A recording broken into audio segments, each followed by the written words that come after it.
Ada lagi yang ingin bertanya? Wow, semakin menarik perbincangan kita malam ini. Silahkan, mungkin yang pakai baju putih. Ya. Dengan siapa namanya? Perkenalkan, nama saya Muhammad Rizal. Pertanyaannya, ketika jam 12 malam sampai jam 4 pagi itu adalah waktu istirahat. Tapi pada jam tersebut kita harus tetap bekerja. Sedangkan pada siang harinya kita harus tetap berpuasa. Nah, pasti otomatis kita merasakan hal seperti capek, lemas, bahkan jadi malas. Saya mau tanyakan bagaimana solusi agar tetap fit menjalankan puasa. Terima kasih. Oke, Rizal, saya tetap mau nanya. Ini pengalaman kamu. Jadi kamu memang harus bekerja dari jam 12 malam sampai jam 4 pagi? Enggak juga sih. Enggak juga. Maksudnya nanti Jadi, ya profesi kita nanti kayak begitu. Kenapa? Profesi kita nanti kayak begitu. Oke, jadi untuk orang-orang yang berprofesi memang pekerjaannya tengah malam sampai pagi hari ya. Oke. Jadi gini, Mas Rizal ya, kita mesti balikkan cara kita cara mindset kita.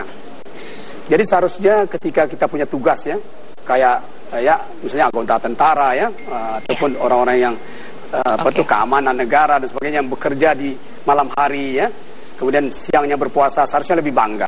Ya. Kita mesti tunjukkan kebanggaan kita terhadap pekerjaan itu.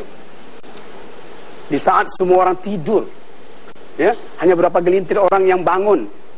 Nah, itu adalah kita. Berarti kita pilihan siapa? Pilihan Tuhan dan pilihan negara. Kenapa itu nggak kita jadikan kekuatan untuk kita? Untuk malah kita berpuasa lagi siang hari. Bukan berarti tidak ada istirahat, tapi kita akan ada istirahat juga. Tapi kita bangga, kita dipilih dari sekian banyak orang untuk mengerjakan kerjaan yang orang lain tidak kerjakan. Kalau kita Islam, berapa banyak pahala saya dibandingkan orang-orang lain yang berpuasa yang tidak bekerja seperti saya. Apakah sama Tuhan akan memberikan ganjaran kepada orang yang bekerja malam dengan orang yang tidur di malam hari? Pasti beda dong pahalanya. Pasti beda dong perhatian Tuhan kepada kita. Tentu Allah akan membalas lebih juga. Jadi Muslim ya? Boleh saya sedikit tambahkan? Jadi silakan. kalau dalam Islam bahkan waktu yang 12 sampai 4 pagi itu prime time. Prime time. Jadi orang yang bangun di waktu itu dia punya kalau telepon itu premium. Jadi orang lain tidur, dia doang yang bangun. Jadi itu Tuhan denger banget. Jadi kalau sepanjang waktu itu kita bekerja, sepanjang waktu itu kita juga banyak berdoa, jadi kita banyak privilege sebenarnya. Karena orang lain semua tidur. Yang kita tidur kan susah mau bangun. Kita memang sedang bekerja. Nah, jadi itu mendapat reward dari Tuhan tuh malah berlipat-lipat. Apalagi bulan Ramadan yang lipatannya itu 1000 kali ya Pak ya? Ada yang 1000, 100.000, bahkan tak terhingga lipatannya di bulan Ramadan itu. Jadi jadi orang istimewa sebenarnya. Oke, jadi jangan menyalahkan keadaan dan jangan juga mengasihani diri kita sendiri tapi justru jadikan itu sebagai satu hal yang memang patut disyukuri ya. Karena disitulah Anda akan mendapatkan berkah yang justru berkali-kali lipat asalkan dilakukan dengan sungguh-sungguh ya. Oke. Menarik sekali perbincangan kita malam ini dan terima kasih sekali untuk Pak Hali dan juga Ibu Gen yang sudah membawa 11 kesebelasannya ya yang hadir di sini. Dan untuk mengabadikan momen ini, mungkin kita akan selfie bareng ya, bersama-sama ya. Mungkin bisa diajak nih semua kesebelasannya keluarga Gen Halilintar. Di sini, hadap sini, Sini ya. Waduh. Sama-sama ya. Adik-adik di depan. Adik kecil di depan. Adik-adik.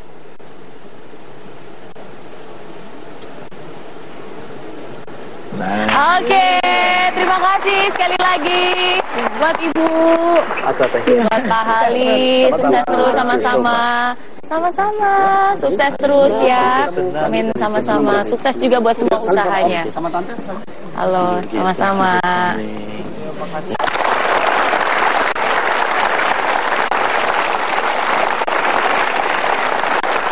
Menarik sekali pembahasan kita malam ini. Memang melawan malas itu susah. Tapi kalau malas itu tidak dilawan, hidup Anda akan jauh lebih susah.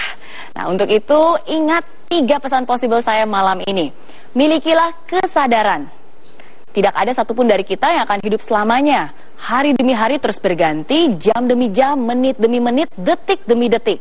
Apa yang Anda lakukan hari ini sangatlah penting untuk masa depan Anda. Jangan bermalas-malasan.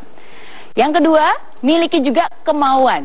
Karena saya yakin, seyakin-yakinnya, Anda pun pasti tahu apa yang harus Anda lakukan. Tapi pertanyaannya bukannya tahu atau tidak, tapi mau atau tidak. Dan yang ketiga, milikilah kesungguhan, komitmen, dan disiplin. Siapa yang bersungguh-sungguh, dia yang akan mendapatkan hasil. Kerjakan apa yang harus Anda kerjakan, sesulit apapun keadaannya. Oke, silakan Pak James. Ya, saya setuju sekali. Ternyata malas dan lemas itu adalah dari pikiran kita, ya. Dan karena itu bersumber dari pikiran kita, untuk melawan lemas dan malas juga harus dari pikiran kita, ya. Dan bagaimana kita persepsi situasi, bagaimana kita memandang situasi, itu akan menentukan kondisi kita, ya. Jadi apakah kita lihat kondisi itu adalah membebankan atau kondisi itu menggairahkan? Kondisi itu merepotkan atau kondisi itu adalah sumber dari berkat. It's all from your mind. And once you understand that the purpose is clear, you will take action. Dan begitu kita take action, otomatis moodnya datang, momentumnya datang, sehingga setelah sudah ada momentum, kita sudah mulai menikmati momentumnya. Di sanalah kita mulai enjoy whatever we are doing. So it all begins from the mind. Terima kasih sekali lagi Pak James. Dan seperti biasa, inilah catatan inspirasi saya malam ini. Saat stamina sedang tidak berkawan, jangan jadikan malas sebagai alasan. Malas seakan menawarkan kenyamanan, tapi sesungguhnya malas adalah godaan.